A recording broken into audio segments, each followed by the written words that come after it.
Thank you very much, members of the media, Deputy President and officials of the Economic Freedom Fighters, the people of South Africa and the African continent.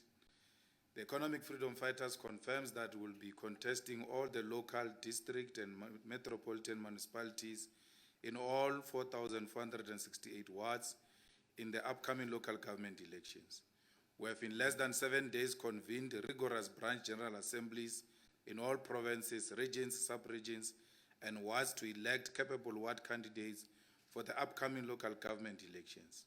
We have submitted ward councillor candidates in all of the South Africa's 4,468 wards and will fight for victory in all of them. While we are of the strong conviction that the existing environment does not permit for free and fair elections due to restrictions of gatherings, we have nonetheless complied with the Independent Electoral Commission due date and time and submitted all candidates before 9 p.m. on Monday, the 23rd of August 2021. We are not sure whether all other political parties have complied with the due date, and we have since written to the IEC to demand a detailed technical report on the times each political party submitted candidates for local government elections. We did so because the rules and timetables for elections must be adhered to by all political parties. We call on the IEC to be honest because its independence and autonomy seems to be disappearing under the current leadership.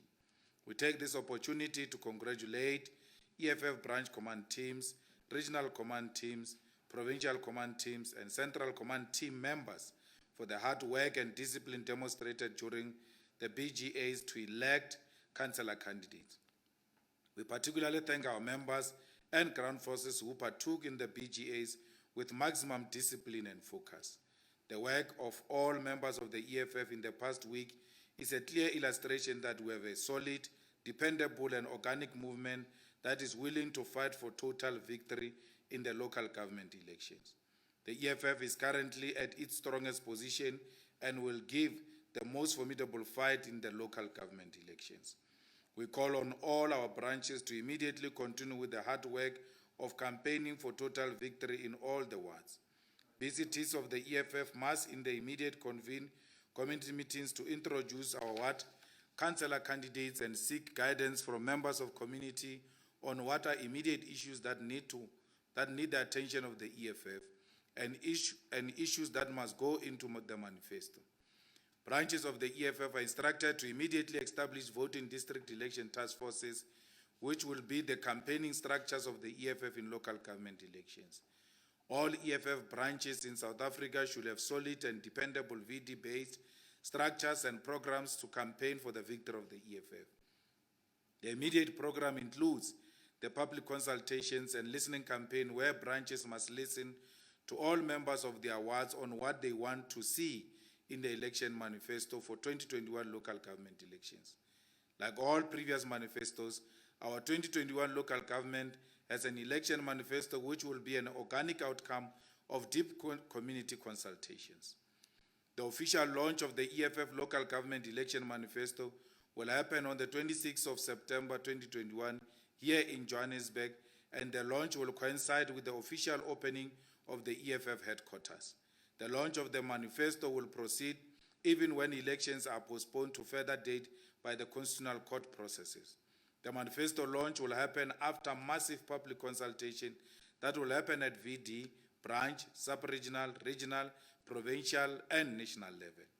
After the launch of the election manifesto, we'll campaign for the total victory of the EFF and will not be restricted by any regulation which is aimed at suppressing our democratic right to campaign for the removal of the incumbents from political office.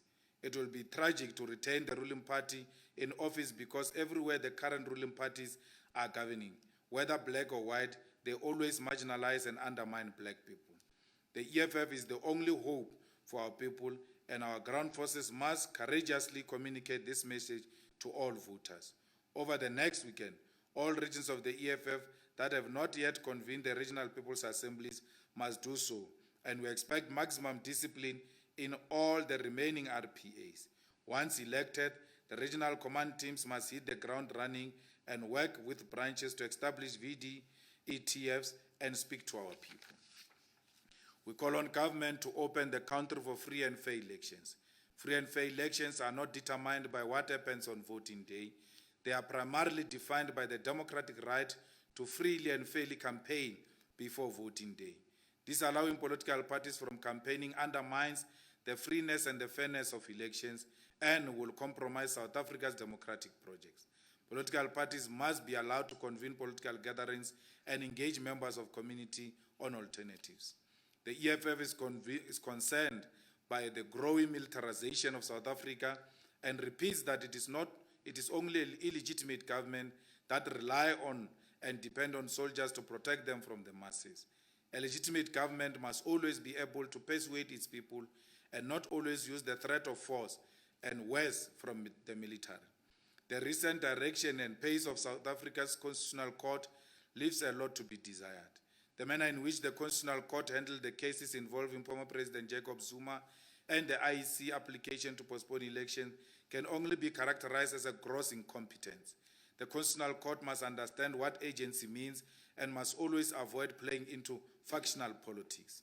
As we said before, the current government is determined to mutilate and therefore incapacitate the state through privatization of critical and important state-owned assets and companies.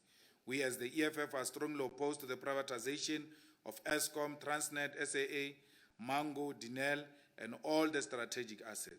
It is becoming apparent now that the current white capitalist control government will dispose all of its strategic assets for the benefits of white people. The capture of this administration is worse than what was said to be a capture of the previous administration. We want to reassure the people of South Africa that before the local government election, there will be a march in South Africa against the privatization of state assets. The people of South Africa are currently leaderless, and this is reflected by the rising levels of poverty, unemployment, and suffering. The levels of poverty and unemployment in South Africa are deepening and everything is getting worse. This anti-black government cannot guarantee access to basic services such as water and electricity. Municipalities are dysfunctional and majority defined by factional infightings. The extent and levels of unemployment in South Africa is at a crisis level. Despite rapid job losses caused by COVID regulation and failure to manage South Africa's democratic economy, the racist banks and financial institutions continue to repossess the houses, cars, and assets of people who have lost their jobs. Government has not done anything impactful to protect black-owned small and medium enterprises, particularly in the informal sector. The Department of Small Business and Trade and Industry are the most useless when it comes to protection of existing jobs. We want to caution the current government that the rising levels of unemployment will worsen crime levels and will lead to social instability and violent uprising that no army or police force can contain. There are more than 10 million people in South Africa who are capable of working, are looking for jobs, and cannot find jobs because there are no jobs in South Africa.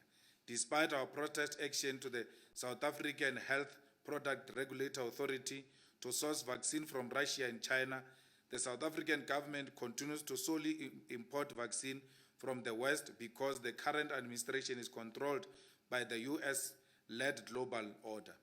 This government continues to frustrate efforts to source vaccines from Russia and China despite their proven superior efficacy even against the Delta variant of COVID-19.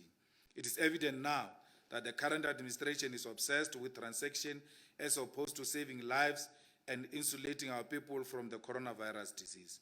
We still demand that the South African government must source scientifically proven and tested vaccines from all parts of the world, not just from the West. We also wish to remind the people of the entire African continent that the West, with their history of colonialism and present neo-colonialism, have never been and will never be friends of black people all over the world. It is therefore foolish to rely on the West to save the lives of black people. It is only a dependable, strong and solid EFF that can stop South Africa's degeneration, joblessness and poverty. We call on all our ground forces to intensify the work of the organization and engage in disciplined work to speak to our people. I thank you.